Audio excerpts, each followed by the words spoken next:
거두절미 바로 시작합니다. 지금 강북의 아파트값 하락 뉴스가 계속 쏟아지고 있어요. 강남도 소폭 하락세로 돌아서긴 했지만 강북은 이제 진행이 좀 많이 된 걸로 보여집니다. 자, 왜 이런 차이가 발생하는지, 그리고 우리는 이 변동성에 어디에 투자해야 되는지 한번 알아보겠습니다. 10억 넘던 아파트 반토막 났다. 기사가 있는데, 최고가 10억 넘던 보문 파크자이뷰가 5구 타입이 6억 초반에 거래되었다는 내용의 기사입니다.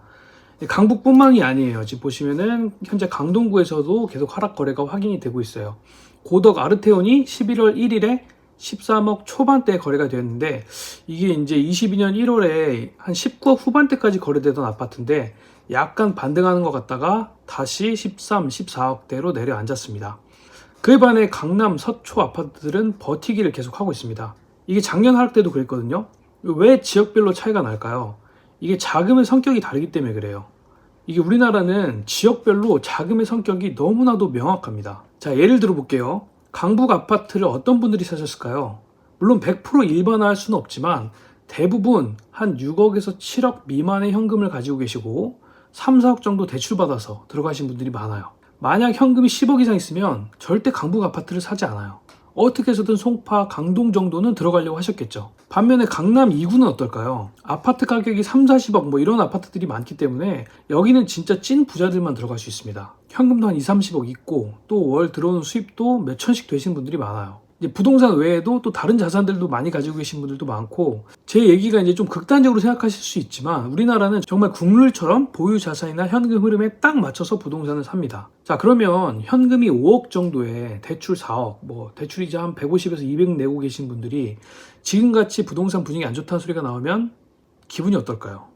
불안하죠. 더 내려가서 그나마 있는 현금 손실 보는 거 아니야? 대출이자 때문에 저축도 못하고 있는데 그래도 입절 구간일 때 좀 빨리 팔아야 될까? 뭐 이런 마음들이 많이 드실 거예요. 자, 그러면 강남 2구의 집을, 아파트를 갖고 계신 분들 입장을 한번 상상해 보겠습니다. 이분들은 이래요. 어차피 다시 올라. 그냥 기다려. 다른 자산도 있고 또 나가 현금 흐름도 있으니까 그냥 버텨. 이분들은 팔 생각이 별로 없어요. 언젠간 다시 오를 거라고 생각을 하니까 이런 분위기는 그냥 장기 보유를 선택해 버리십니다. 부동산에 내놓긴 해도 호가를 쉽게 안 내리죠. 이게 이제 대한민국이 서울 안에서도 지역별로 하락의 시기와 폭이 다른 핵심 이유입니다. 들어가 있는 자산의 성격 자체가 다르다. 자, 그러면 이 상황에서 우리는 어떤 선택을 해야 될까요? 제가 생각했을 때는 큰 이변이 없는 한 강남 2구는 꽤 오랫동안 버티기를 할 것 같습니다. 물론 최대 한 20% 정도까지는 빠질 수 있지만 이거는 빠진 거라고 보기보다는 최근 몇 년 너무 급하게 많이 올랐기 때문에 상승 중에 조정이라고 보셔야 돼요.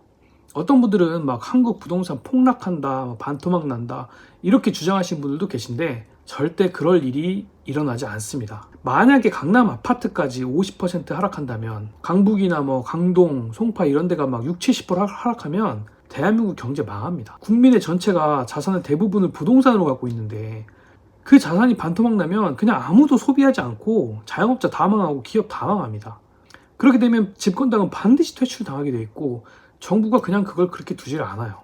지금의 자본주의는 아무리 코로나다, 긴축이다 뭐 이렇게 해도 기본적인 스탠스는 하이퍼 인플레이션 시대예요. 양적 완화로 성장할 수밖에 없는 자본주의 시대이기 때문에 어떻게 해서든 이 국민 대다수의 자산이 하락을 막는 것들이 막 나올 겁니다. 어쨌든 좀 말이 길어지긴 했는데 강남 2구는 꽤 오랫동안 버티게 할 가능성이 높습니다. 몇 년간 다 두세 배 이상 올랐기 때문에 쉽게 손절하지 않을 거예요. 그리고 이제 옛날에는 송파까지 해서 강남 3구, 뭐 강동까지 포함시켜서 4구 뭐 이렇게 불렀었는데 작년에 하락 이후로 그렇게 잘 안 부르죠. 강남 2구, 강남구, 서초구는 버티기를 잘 하는지 그냥 관망하시면 될 것 같고, 우리가 눈여겨봐야 될 곳은 강동과 송파입니다. 여기도 강북 따라서 급격한 급매들이 나올 수가 있거든요. 강남 서초, 강남 2구랑은 자금의 성격이 확실히 다르다는 것을 저번 하락 때 우리가 확인할 수 있었습니다. 자, 지금부터는 이런데 강동, 송파에 유명한 아파트들 한 5개 딱 찍어놓고 실거래 계속 팔로우 해야 됩니다. 뭐 헬리오시티, 엘스, 뭐 올림픽 아파트, 기자촌 아파트 뭐 이런 데도 딱 찍어놓고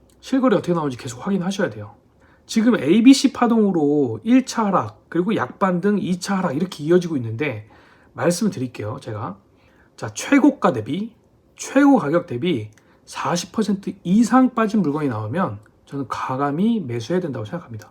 아까 말씀드린 대로 이 이상의 하락은 정부가 대책을 내놓든지 아니면 금리를 인하하든지 어떻게 해서든 방법이 나올 거예요. 그리고 이제 지금 최근에 대중들 사이에서도 금리 인하 기대감이 굉장히 증폭되는 시기가 오고 있기 때문에 만약 40% 이상의 하락이 나오더라도 그 기간이 굉장히 짧을 거예요.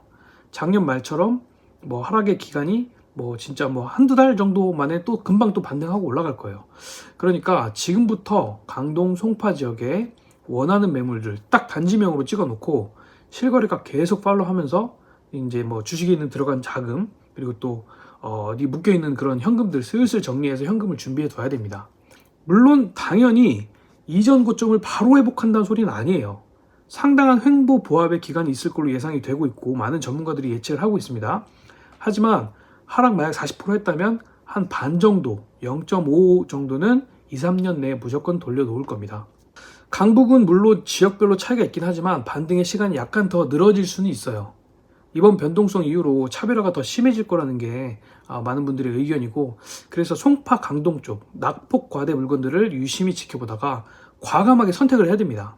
이게 투자를 결국에는 과감하게 결단력 있게 딱 선택하고 질르는 그 추진력이 좀 있어야 돼요. 그게 없으면 또 그때 살 걸, 그때 잡을 걸 껄껄무스러 10년을 기다려야 될 수도 있습니다.